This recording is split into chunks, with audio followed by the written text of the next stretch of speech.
કેશોદના આંબાવાડી વિસ્તારમાં દીનદયાળ ઉપાધ્યાય ગાર્ડન નવા રંગરૂપ સાથે ટૂંક સમયમાં ખુલ્લું મુકાશે।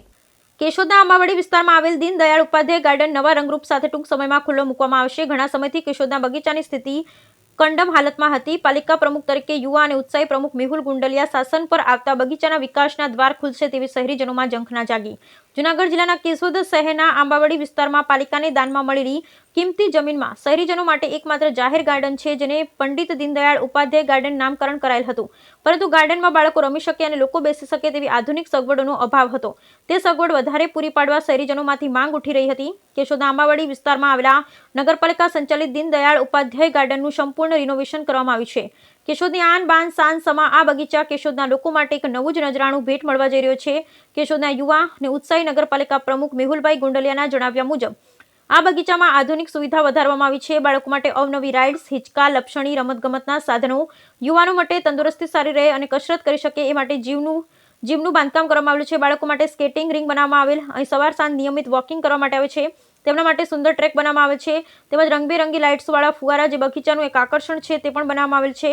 ઉપરાંત બાળકોનું આકર્ષણ એવું તળાવ બનાવવામાં આવ્યું છે, જેમાં આર્ટિફિશિયલ મગરમચ્છ પક્ષીઓ રાખવામાં આવેલ છે। ઉપરાંત જુદા જુદા પશુ પક્ષીઓના સ્ટેચ્યુ પણ મૂકવામાં આવેલ છે। મોટી ઉંમરના અને વૃદ્ધ લોકો માટે બેસવાની લોન સુંદર મજાની તૈયાર કરવામાં આવી છે અને વિડીયોમાં જોઈ શકશો લાઇટિંગ દ્વારા રાત્રિનો નજારો ખૂબ જ આકર્ષણનું કેન્દ્ર રહેશે। કેશોદમાં પ્રમુખ તરીકે મેહુલભાઈ ગુંડલિયા આવ્યા પછી કેશોદ શહેરીજનો માટે અનેક સગવડતાઓનો વધારો આવે છે, તેમજ વિકાસના કામો કરવામાં આવી રહ્યા છે। Bureau report Naresh Ravalia, Keshod. હું ભરત પ્રજાપતિ। કેશોદ શહેરમાં આજરોજ આપણા શહેરની મધ્યમાં ખૂબ જ સરસ મજાનું ગાર્ડન તૈયાર થઈને હવે તૈયાર જ થઈ ગયું છે ઓલરેડી, અને ધીમે ધીમે લોકો આ ગાર્ડનની અંદર આવતા થયા છે। ગુજરાત સરકારનો હૃદયપૂર્વક આભાર માનીએ છીએ કે આવું સરસ મજાનું ગાર્ડન કેશોદ શહેરને એક નવા નજરાણા તરીકે અર્પિત કર્યું છે। ખૂબ જ સારી એવી વ્યવસ્થા અને ખૂબ જ સરસ મજાના ફૂલ અને બાગ બગીચાઓના જે કાંઈ છોડવાઓ છે અહીંયા તૈયાર કરવામાં આવ્યા છે, અને આપણું મન સવારના પોરમાં જ્યારે અહીંયા આવીએ ત્યારે પ્રફુલ્લિત થાય છે।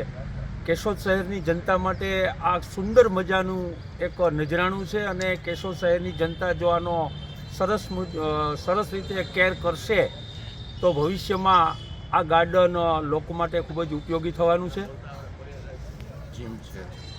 આ ગાર્ડનની અંદર અદ્યતન સુવિધાઓ સરકાર દ્વારા આપવામાં આવી છે, જેમ કે અહીંયા સરસ મજાનું જીમ બનાવવામાં આવ્યું છે, અને ટૂંક સમયમાં જ્યારે આ જીમ ઓપન થશે ત્યારે અનેક યુવાનો અને બહેનો, યુવતીઓ બધા જ લોકો આ જીમનો લાભ લઈ શકશે।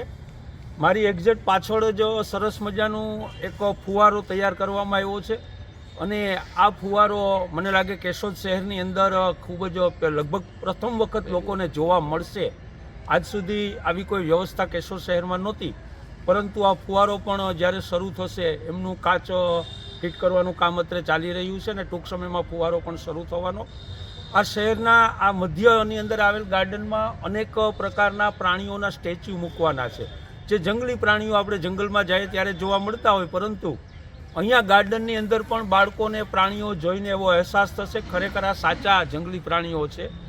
અને અહીંયા એકદમ જમણી બાજુ એક ગોળ સર્કલ આવેલું છે, અને આની અંદર લગભગ મારી સાથે એવા 20 વર્ષથી આવતા એવા મિત્રો છે કે જેમે 20 વર્ષથી સતત ગાર્ડનમાં સવારના પોરમાં આવતા હોઈએ, અને આ મિત્રો માટે પણ ખૂબ જ ખુશીનો માહોલ છે। મારી સાથે ઊભેલા ગોસ્વામી સાહેબ વકીલ અને વિનુબાપુ આ અમારા મિત્રો છે, ઘણા બધા ગાર્ડનની અંદર આ સર્કલમાં અલગ અલગ પ્રકારના શારીરિક કસરતો માટે અત્રે પધારેલી છે, અને ખૂબ જ સરસ મજાની વ્યવસ્થા અહીંયા ઊભી થઈ છે। કેશોદના શહેરના લોકો જે કોઈ છે એ અહીંયા આવે, પણ ખાસ આગ્રહ મારો છે કે આ ગાર્ડનની કેર કરે, અહીંયા ફૂલઝાડને કોઈ નુકસાન ન પહોંચાડે, કોઈ ચીજ વસ્તુઓને નુકસાન ન પહોંચાડે, એ કેશોદ શહેરની જનતા માટે ખૂબ જ જરૂરી બાબત ગણાશે।